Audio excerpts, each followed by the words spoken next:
So that has been an incredible gift to me, just to be able to it in the act of showing up for myself. I'm also showing up for other people, and then allowing them to imagine themselves doing something similar or doing something that they never thought that they could do, or even trying, and just gaining so much from that experience.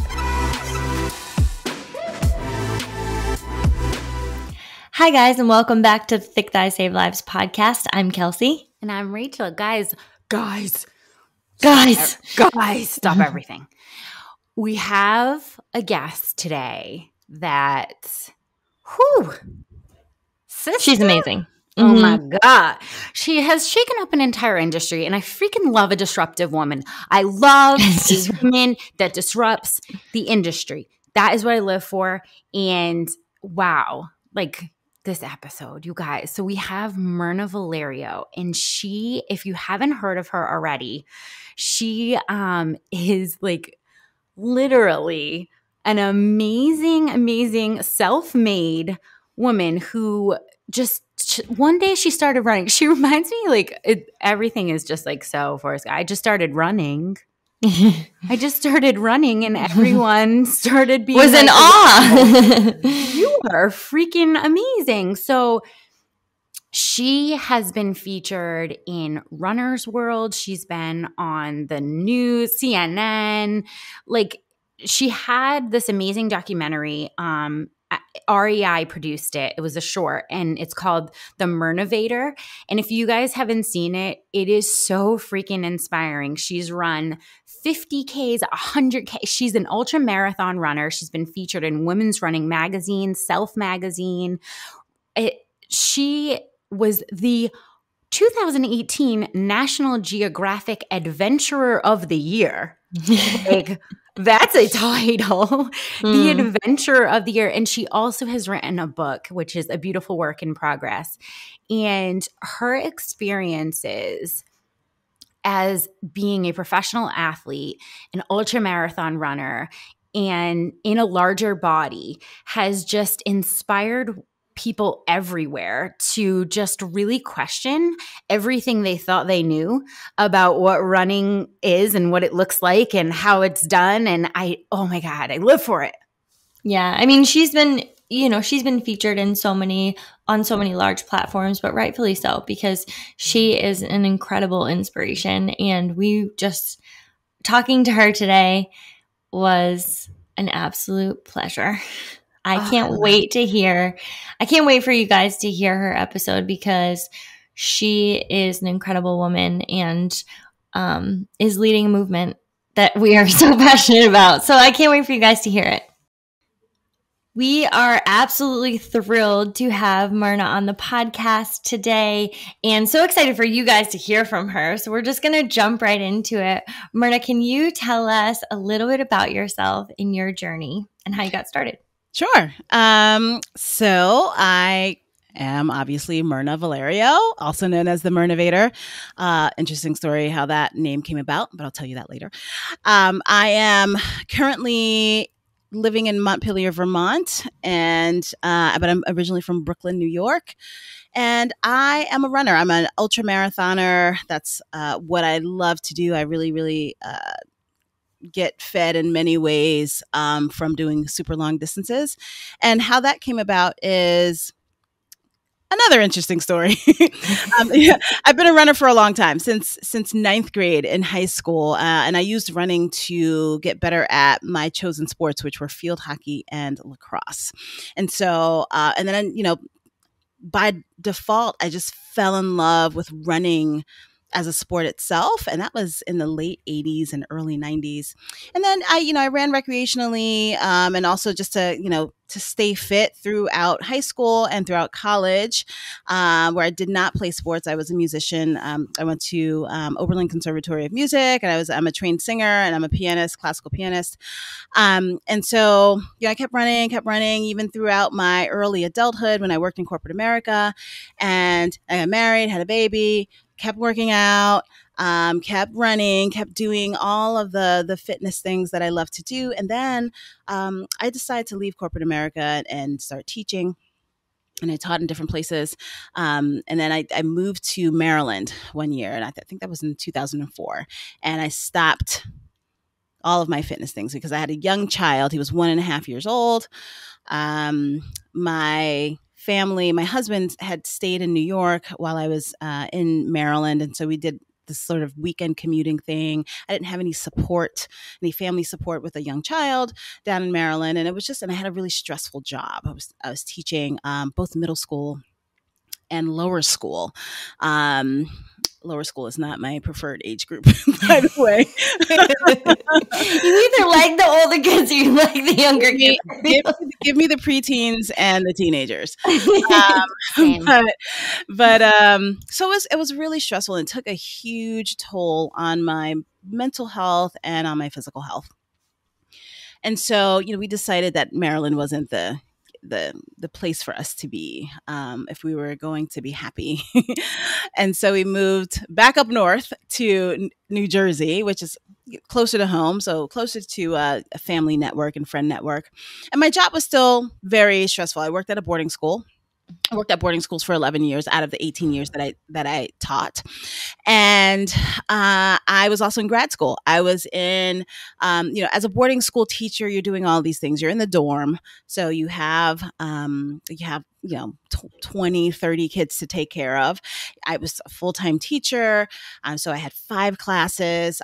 You do activities with these students. You take them on weekend trips. You do all this, you do that. You're their friend, you're their parent. My kid was also chronically ill at this point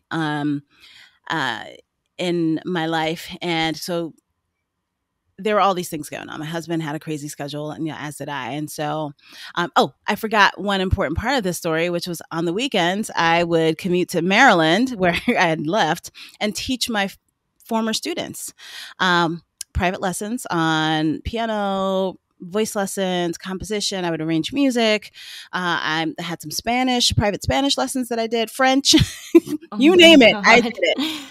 And then I would commute back to New Jersey and either be on duty or work on my grad school assignments or what have you. And so on one of these trips, I was about an hour away from home, and I started having chest pains. And it was the sort of chest pain that was alarming. Just they came out of nowhere, on the left side of my chest, and I got really scared because I thought I was having a heart attack. And so I, pulled over. Eventually decided to keep driving after I calmed myself down a little bit, and that's not the smart thing to do, obviously, but that's what I did. And I got a friend to drive me to the ER. And I'm leaving out a lot of details because, for economy, but for time economy. But I ended up staying at the hospital for 8 hours, and they keep you there for 8 hours unless you die beforehand, because when you present with heart or chest pain, they see you immediately, and they give you a lot of tests. They give you a lot of scans and blood tests, and they're asking you all sorts of questions about your lifestyle and to try to get to some answers. And so after 8 hours, it was determined that I had not actually had a heart attack, but that I had had a panic attack.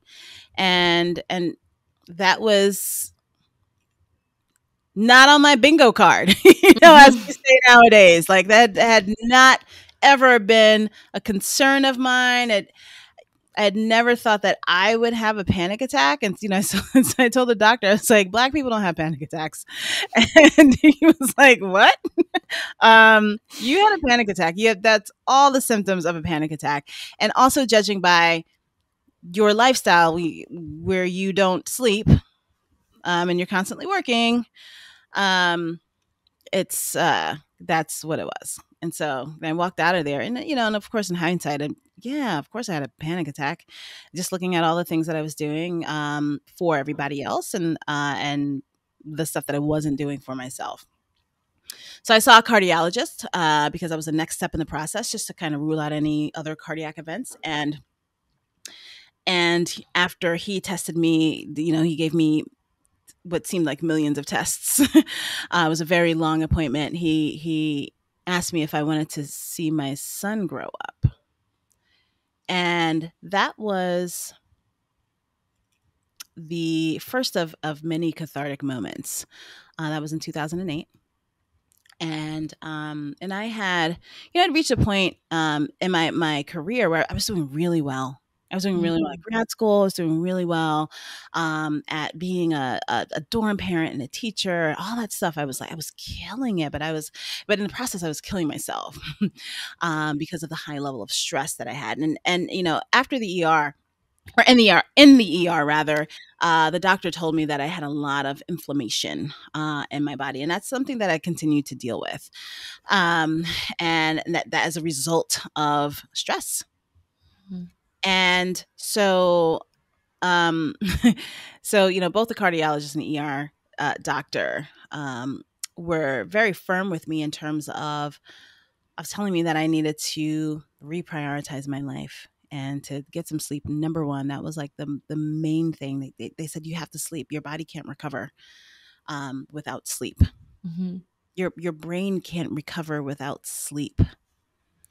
And so, the cardiologist also told me, he's like, well, you can stand to lose a couple of pounds, but like, really, I just want you to sleep. So, I didn't want to die. So the very next day, like I knew deep down that I needed to change something because I was going 100 miles an hour, and it didn't feel good in my body. I had really bad dental health. I had this weird fungus on my face. My hair was falling out, and I just felt bad. So I got on my treadmill and tried to run a mile, and it was awful because running was a thing that always kind of brought me back to myself, and it was my litmus test for how I was doing, and I wasn't doing really well at this point. So I get on my treadmill, run. It's painful in every way imaginable. I did a mile, but it was mostly walking, and it was the longest mile I had ever walked/ran. Or walked/run, if you want to be grammatically correct. And and it was just like, it was really painful mentally and emotionally, most of all. And so, but I said, I know it's going to get better. I know it's going to take a long time for me to not feel pain while running a mile. Because I had a reference point. I knew what it felt like to run a mile, to run 3 miles, to run 5 or 6 miles. And so I said, well, I want to get back to that point where it feels good. And I know it was going to take like 2 months and it did exactly that. And I was just going to have to deal with the pain and the disappointment and the frustration. So that's what I did. But it got better, and eventually got better. I started with a mile. And when that felt good, I had a half a mile, and then I had another half a mile. And then eventually I got to 3 miles and said, I think I want to do some 5Ks just to test myself out, to test my grit, to see if this is, all this running is really working. And so I ran a 5K, a local 5K in New Jersey. And I didn't like my time. I had a good time. It was hard. I had a good time, but I said, well, as endurance athletes do, I need to do it again so I can make my time better. And so I worked towards that, and it just got better and better. And I signed up for more and more 5Ks. And then, this is a boarding school, so I'm running on campus. I'm running right off of campus, so people see me. And so I get some colleagues to join me. Hey, can I run with you? I'm like, I'm really slow, but they're like, I don't care. I'm slow too. And so I would start running with people. We start running in the mornings. We started using our school gym to do workouts that I would plan. And I would plan these crazy workouts, these like body weight. I mean, like you're doing burpees and you're doing skaters and this and that, or speed skaters. And it was just so fun. And then, so the athletic director at the school says, hey, I see you doing all this running. Take some girls with you, get paid. I'm like, all right. And that was another sort of cathartic moment in my life where I suddenly became a coach, and I had to learn how to coach, and I had to like do some training to, so I could be legit, and And I took these girls who had all been, most of them had been kicked off of, or they had not made the cut for various teams and stuff.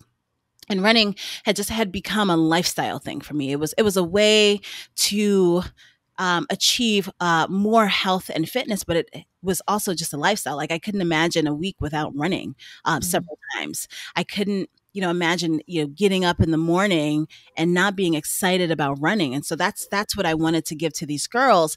And so I taught them how to run, as a way of achieving all of these different things that weren't focused on weight loss and diet culture.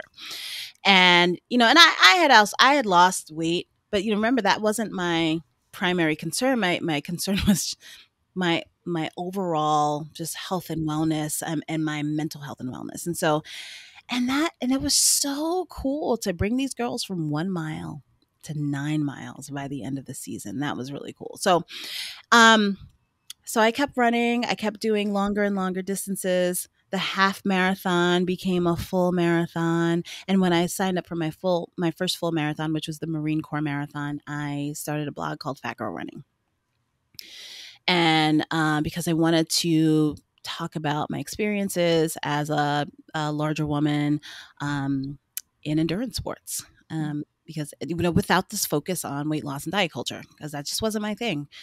And because I had never tried to change my body for any aesthetic reasons. I was quite okay with my body.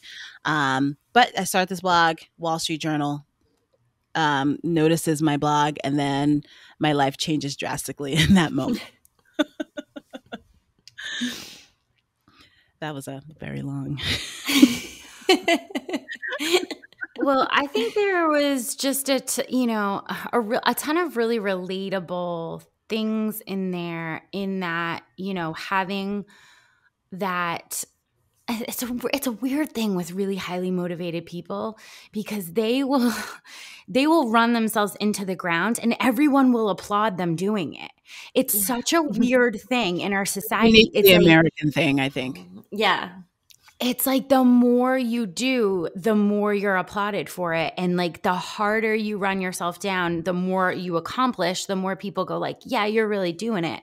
And so often we let our physical health just totally go by the wayside in order to, feed these accomplishments and feed this, need to be busy and like, I just think a lot of people have had that realization where they're like going 100 million miles an hour and they have something, because it always happens, right? Your body always says, you're not just going to not sleep for 3 years in a row. We're not going to do that.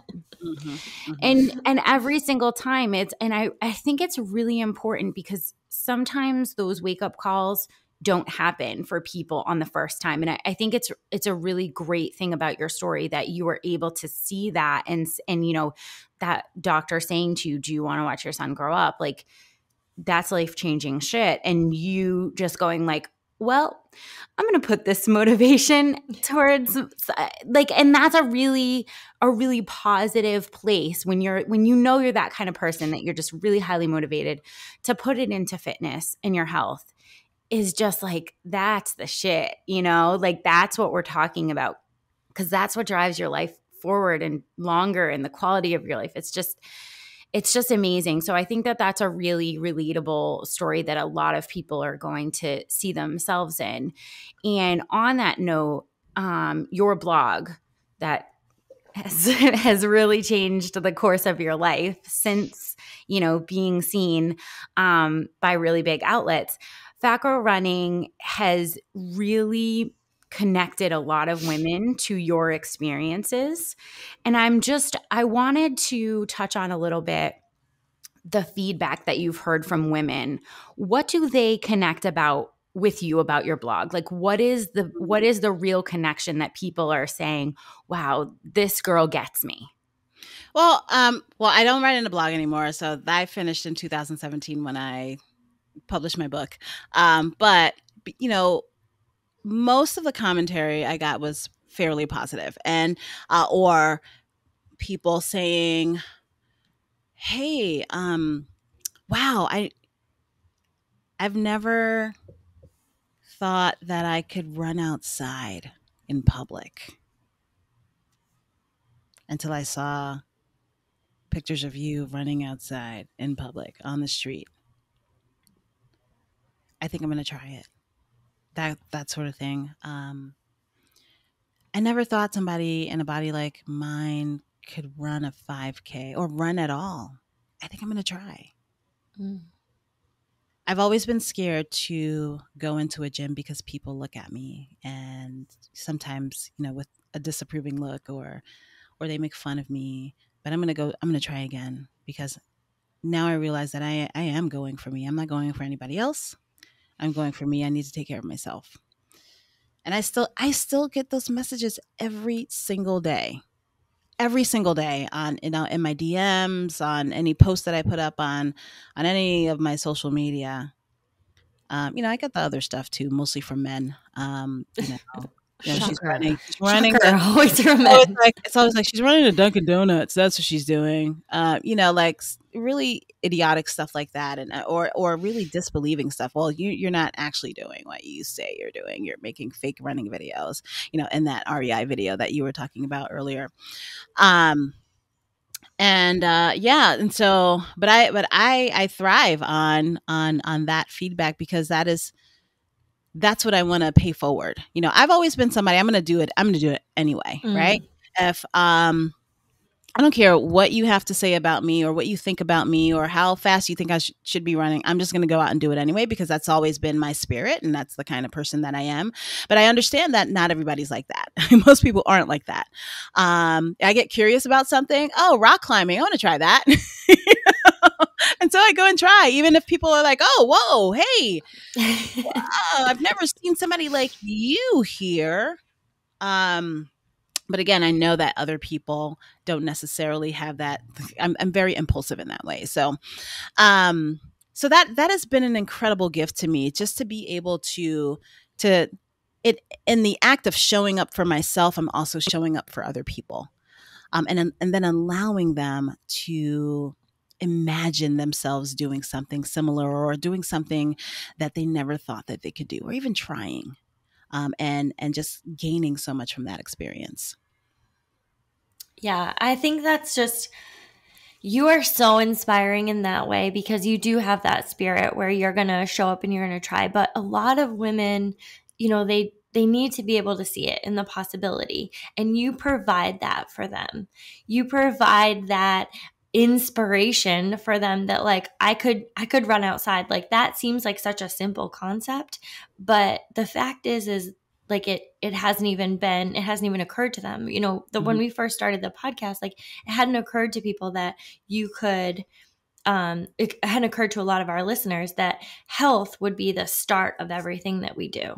That like going to the gym, talking about fitness, talking about health would not be for aesthetic purposes. It would be for, how do you feel on a daily basis? And what does health look like? Health is not a look, a size, or in really encompassing health in your mental health. Like, when your mental health is failing, so is your physical health. Yep. Like, those are intertwined, and we need to stop talking about them like they are totally separate concepts when they go together. When we're here, like, when you're going for a run, and like some of the things that that you've said during your videos or during your in your blog was like, I feel like myself, or like the most like myself, or I feel amazing when I am running. And I think that, in diet culture, when we connect so much like shame and negativity around fitness or running, and the feelings that are supposed to be associated with it, where like, this is horrible, this is the worst hour of my day, this is something I have to do in order to achieve some type of like aesthetic, when really like, it's bringing you back into yourself and connecting you with you. Yeah. That's, I wish more people thought that way, because it is ingrained in our society that the only reason that people, and I actually don't like to use the word exercise, the only reason why people move, in intentional ways, is to work on to try to achieve this aesthetic ideal or Mm. that the aspirational body type. And, we all have different body types and things. And that is usually not possible for most people. And not only is it not possible, but why? Why? Your body is your body, and there are all of these studies that have been done on your body's desired weight and size and shape, but we don't really heed any of those studies. We are still stuck in this cycle of you exercise, you move, you to get to a certain body weight, to get to this aspirational body look, and it's a cycle, and it is very damaging and destructive to our society, particularly those who identify as women. So I am very fortunate in that I did not grow up in that family culture. Mm. And then I also went to an all girls boarding school where, I found out later that there were some kids that had some eating disorders, but I was not aware of it because I played sports and the goal in each of those sports, in field hockey and lacrosse, was just to become better players, to work on your skills. When you go home, make sure you get your strength training in, make sure you get your 2-mile runs in, so that when you come back, we can be a better, more cohesive team. And it was never, you need to lose weight, you need to look a certain way to play lacrosse, because no. I had an amazing shot in lacrosse, I was just going to say.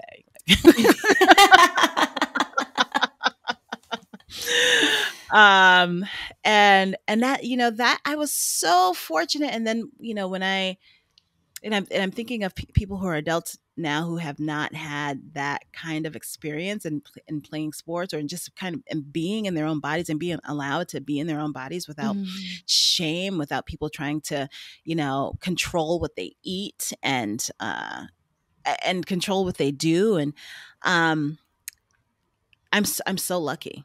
And I just, even I want to pay that forward, because I was. Oh, you are. Oh man. And it's what I get to do now is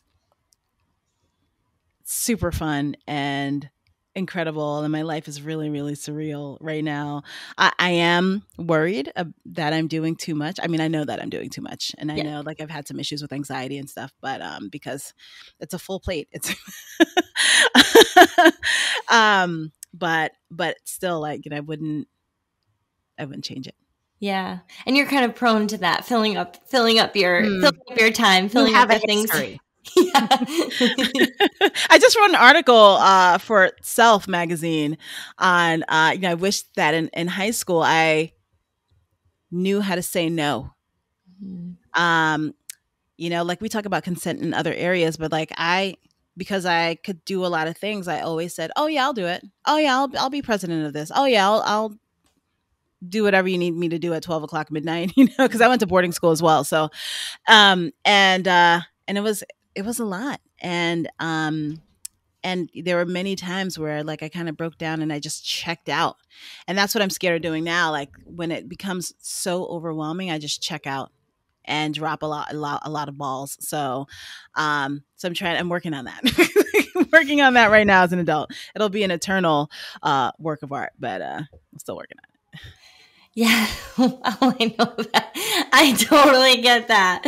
I wanted to talk a little bit about, so you're a professional athlete, and I wanted to, in an ultramarathon runner, and all of these amazing things. And I think that a lot of, this narrative has been created in what a runner looks like, what an athlete looks like. And I think for a lot of women, when they want to start running, or when they want to just call themselves or consider themselves an athlete, that imposter syndrome kicks in.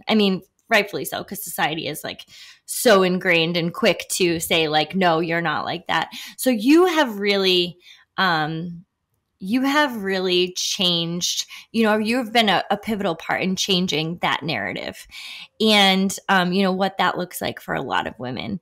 So can you talk about that a little bit? Like, how do women start with even just considering themselves a runner? If you run, you're a runner. I mean, it's as simple as that. If it's something, you don't have to have it as part of your identity if you don't want to, but if you want to, it's yours. Like, no one can tell you you are not a runner, unless you don't run at all. And you don't care about it, but every body is a runner's body. It may hurt more for some people. It may be more difficult for other people, but every body is a running body. And running could look like being in a wheelchair and participating in a marathon or training for a marathon or training for any kind of race. Like, running could be running with crutches or a cane. I mean, it can be anything that you want. And so, so once you own that, and it takes practice, it takes a lot of practice. You've got to go out, like, look in the mirror and say, I'm a runner. Like, even if it feels fake, sometimes you just got to go through the motions, right? And then go out and go do your run, whether it's on a treadmill, whether it's outside, whether it's on a track. All of that is running. Whether you walk for an interval and then run. I actually am now re-entering running, and it's really interesting because I've had these feelings. I've had these narratives. I've had these narratives swirling around in my own head because I spent 2 years being injured and not being able to train like I want to and I need to because I get paid to run, which, and so I've had these, are people going to think I'm a runner because they haven't seen me outside on the street in a long time? And, I've been doing a lot of running on my treadmill. And then when I do go out, I get people saying, stopping me during my workout and saying, hey, I had your body when I was, 15 years ago, keep going, and that's an awful thing to say to somebody, but we have to transcend that. Yes. People are always going to say things. They are always going to think things and make assumptions about you, what you can do, what you should be doing, what you shouldn't be doing, how fast you should be going, how slow you shouldn't be going. They're always going to have thoughts. But so that's their thoughts. That has nothing to do with you.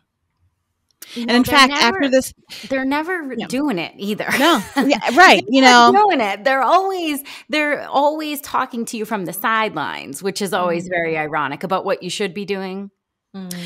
It's always so funny. It's always actually sometimes it's people that are runners that say this sort of thing. I remember when I did my first and only 100K, there was a guy who was actually a running coach who I was talking to somebody at the expo, and he interrupted me to talk to this other guy. That's a whole other issue. And he looked me up and down. He says, well, 50% of the people are of the starters are not going to finish. And I'm like, oh, is this a challenge? So those things fire me up. Because he just knew I wasn't going to finish. And then, years later, after I had been on a cover of a major running magazine, after I'd been in Runner's World, I have a world-renowned coach look at me and say that I shouldn't do the Trans Rockies 6-day stage race, 120 miles, 20,000 feet of vertical gain in the Rockies. Because he just knew I hadn't trained enough. And he didn't know anything about my training. He wasn't my coach. And I was like, oh, is this a challenge? So those things always fire. They get me so angry because I'm like, how dare you make this assumption about me? You don't know what I do, who I am, how I train. You don't know me. And so I encourage everybody that is listening to this podcast right now, get angry and get even. Even if you don't finish something, you've gone out and started, you've gone out and tried, you've trained, you come back and do it again. Races are always going to be here, right? Unless the world ends. But, but they're always going to be here. There's always another race. There's always another chance to train. There's always another run the next day or the day after. Right. And I had to actually tell myself while I was injured, like, I'm going to get back out there. Mhm. And and it's been a journey. And my own coach is like, just do something every day. Just do something every day, even if it's a mile, even if it's 2 miles. Just do something. Get on your rower. Go walk. If your foot is hurting, go swim. And maybe in the moment it doesn't seem like it pays off, but it absolutely pays off. That constant training, and it's not just physical training, it's that mental training, it's that emotional training, and it steels you up for when people say stupid shit like that. So, yeah, go out, go do it. It's hard to believe in yourself all the time, and sometimes I don't even believe in myself, but it's okay when other people believe in you too, and use that as fuel to get going and get out there. I love that. I think that, your sport specifically takes an immense amount of mental toughness that is just, I think, very intimidating, honestly, to most people. I watched one of your videos where you're in a 50K, and it's it's an immense amount of stress on your body and your mind. And I'm wondering if you can tell our girls a little bit about what kind of training what your training would look like leading up to something like that, and then race day, like how you keep your body and your mind kind of going to withstand something of that magnitude. My first impulse is to say it's a crapshoot, but it's not. It's not. Sorry about that. It's a long ass way. It's very long, and you have to prepare for suffering. I mean, really, that's mentally and physically, you are preparing yourself to suffer. So in a 50K, and my last 50K was in 2019, the summer of 2019, and I was in Portland, like near Portland, Oregon. And who knew that COVID was coming or whatever, but I had nowadays, well, not nowadays, but up until then, I always kept myself trained to do a marathon. Marathons are really long distances, and they hurt. And you do have to train a lot for them. You spend a fair amount of hours each week running, doing all kinds of running workouts, whether it's a tempo run, a long run, or an easy run, or a hill training run, or speed intervals and repeats. All of those things are interwoven into your week. And you also have to do a lot of cross training so that you avoid injury. Sometimes you can avoid injury. But that's all a part of being an athlete, right? You look at any professional athlete, any basketball player, any gymnast, everybody has contended with injuries, because that's par for the course of training. And so you protect yourself in the best way, you train in the best way, you get a coach. I think it's very, very important to get a coach. If you have the ability to do that, there are tons of online coaching applications. There, following a training plan is also something you can do if you don't have the ability to hire a coach. And that's one way that you're taking care of yourself while you're training. So, because there's somebody else kind of looking out for you, looking out for how long you should run or how long you should train that day, or when you need to take a break, even though it says 10 miles on your on your training plan. Take a break, Mirna. It's okay. It's okay. The running is not going anywhere. You can take a day off. So so that's all been really incredibly important for me. And being consistent, take breaks when you need to, listen to your body, which I am not good at doing. I'm really not good at doing it. I'll give you a really quick example. So I've been skiing. My skiing season has ended because I went out and skied 2 weeks ago and fell.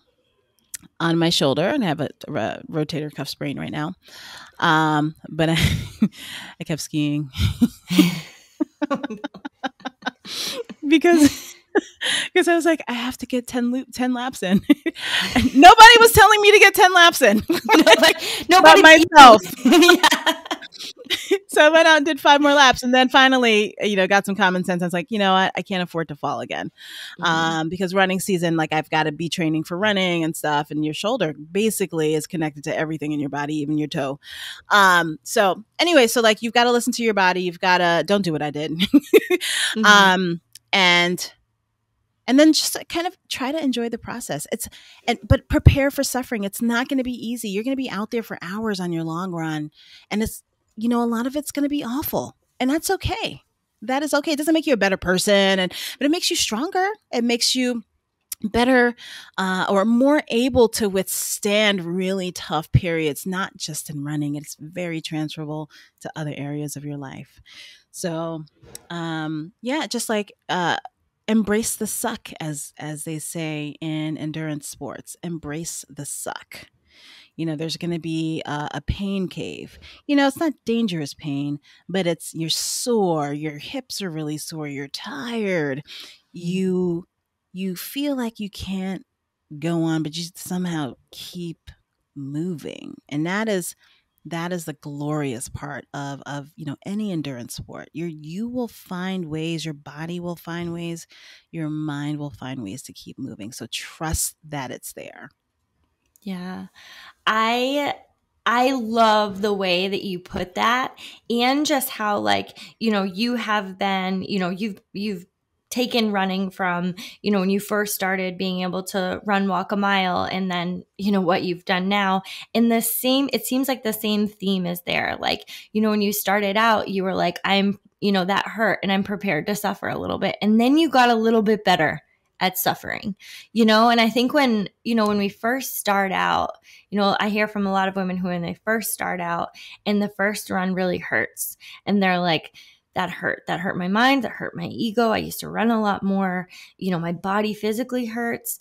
And like, I don't want to do that again, because it didn't really feel good. But when you start out and you say, like, that didn't feel good on the first step, but that's okay. I think that's a really important thing to, like, repeat back to yourself. Like, that did not feel good.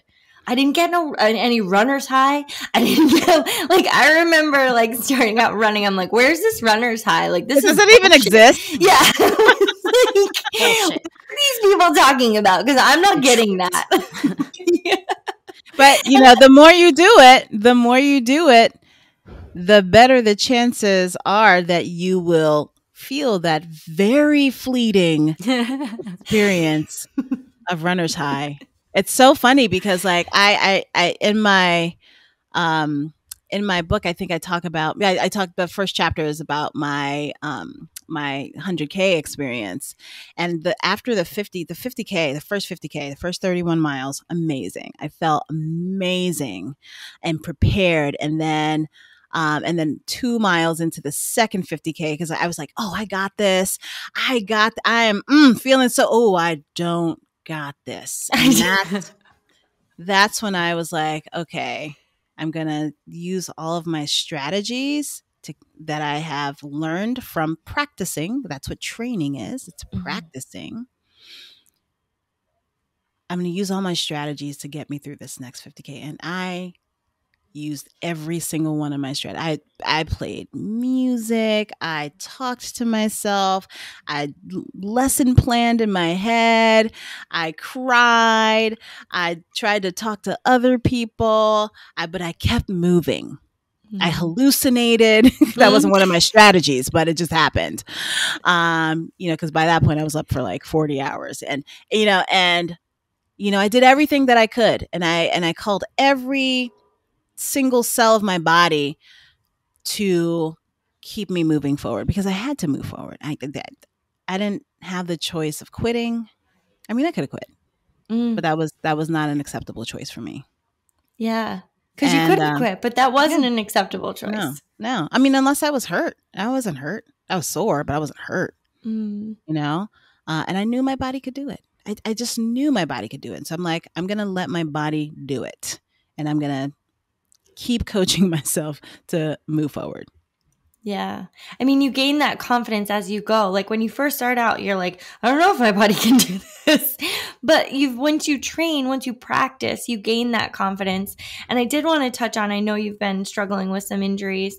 And I think that is, injuries are inevitable. It happens, whether it's a setback, maybe it's even just a setback in your life, having a baby, like increasing time when you're working, like these things just happen. Can you just talk a little bit about coming back from an injury and any advice you would give from other women that might be struggling with the same? You've got to give yourself patience. You have to, let me start that again. You have to be patient with yourself. Your body is going to heal the way it wants to heal and the way it needs to heal. Sometimes with help from your doctors. Yep. And that was a really tough lesson to learn for me. And I'm still crawling out of it. Like my max run has been 5 miles, since 2020. And then I had surgery, and it took really long to heal from that. But then in that, I learned to do other sports while I was healing. And so it was actually a gift. I learned to ski. I picked up cycling in a really serious way, and then also picked up a cycling sponsor. It was crazy. And a ski sponsor, which is crazier. But it was a gift. It was a gift of time. It was a gift of really being grateful that I could still move my body in other ways. It was a gift of ramping up my weight training. And so it's hard to see that in the moment because it's painful. And you see somebody outside. I'm looking outside the window right now and somebody running. I would do that and just get so anxious. Am I going to ever be able to run again like I did before? But because I have a reference point for stopping and starting, I know that it's possible. And I know that like right now I'm in that period where like I don't really want to go run because it's not going to feel great, but I'm going to feel great afterwards. I know that. So like it's a struggle sometimes. But you just have to turn that part of your brain off and just go through the motions until you get to where you don't have to do that anymore. So many of these messages are so translatable too. This is why, we push so hard for people to move with intention without all of the, hatred of let me make myself smaller, let me burn myself away, because all of these messages of being patient with your body and, moving past suffering, getting your mind out of the way to let your body just do the thing that it knows it can do. All of these things are so transferable to really every single obstacle that comes up in your life. And I can't say enough to people how when you treat movement, purposeful movement, with the same intentions that you treat other things in your life, where you're working on your mental toughness, you're working on your resilience, and you're working on, your patience with yourself and your self-love and all of these things. It's like those are muscles that you're training and flexing that are going to turn on easier when you need them for other things. Yep. Yeah, that's exactly it. It's that bodily preparation. It's that mental preparation that, again, is transferable in mostly every single other area of your life. It just makes it like you're not just doing this to be like, I'm going to be a smaller person and burn myself away. Like you're becoming a bigger person that can do more and withstand more. And like, that's why we do it, because it's like a freaking self-improvement, not in the way of, what you're going to look like. That's just it's just a really important concept that I think when people, and like you said, like people who have played sports, I think kind of are more keen to getting it because they understand physical movement for more than just like a punishment. Right, they right. understand like the accolades that come with it and the pride and all of the, losing. And, but I want to talk for a second about being at the forefront of a movement because it's really freaking hard to be at the forefront of a movement because when you're at the forefront, it means that most people weren't ready for you. What? It freaking sucks that a lot of people aren't ready for you because you're existing here and that is offensive somehow. Just your physical, like I'm just here to existing, doing what I love, and that's offending you for some reason. And when we watched your documentary, you read that email that was sent to you when you were running. And it was all around just an attempt to invalidate your experience as a role model, your experience as an athlete. And, being at the forefront of a movement, there's going to be idiots and there's going to be backlash. And because, you know what I mean? Because it's not commonplace enough yet. And you have to be like the one paving it. And I just want you to maybe get a little off your chest about what the difficulties in being a leader in a movement. And also, before you even started, I just want to say thank you because it's so freaking hard. It's so freaking hard and it's such important work and it's going to become so in years and years, they're going to be like, what? People were saying what? Who would write an email like that to her? But like now it is a thing that you're dealing with. And I want you to be able to get off your chest what it means to you to have to lead this kind of.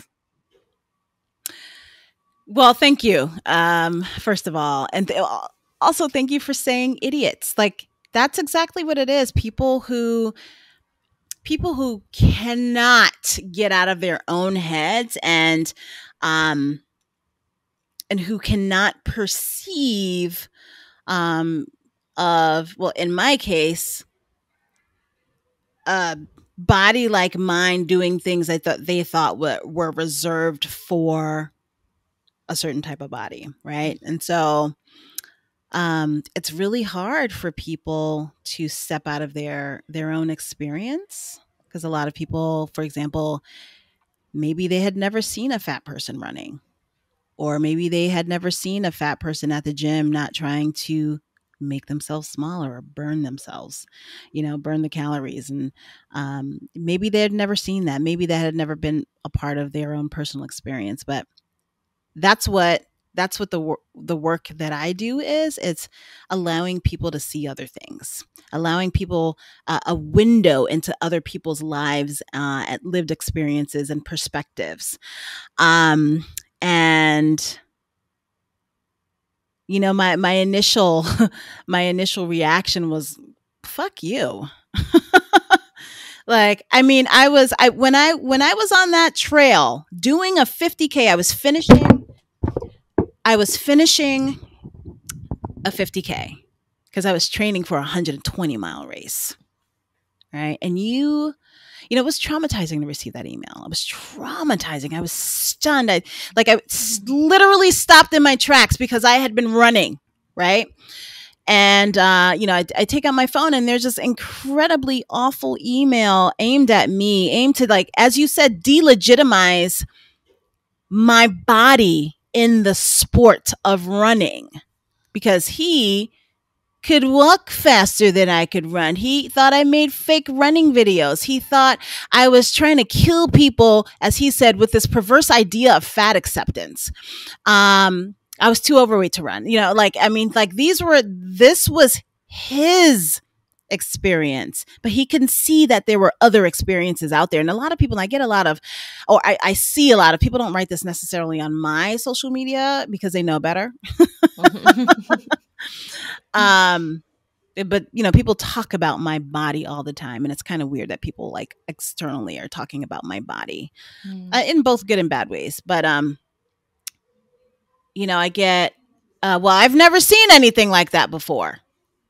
Well, that's not on me. You live a very closed life. That's not my problem. Sorry about that for you.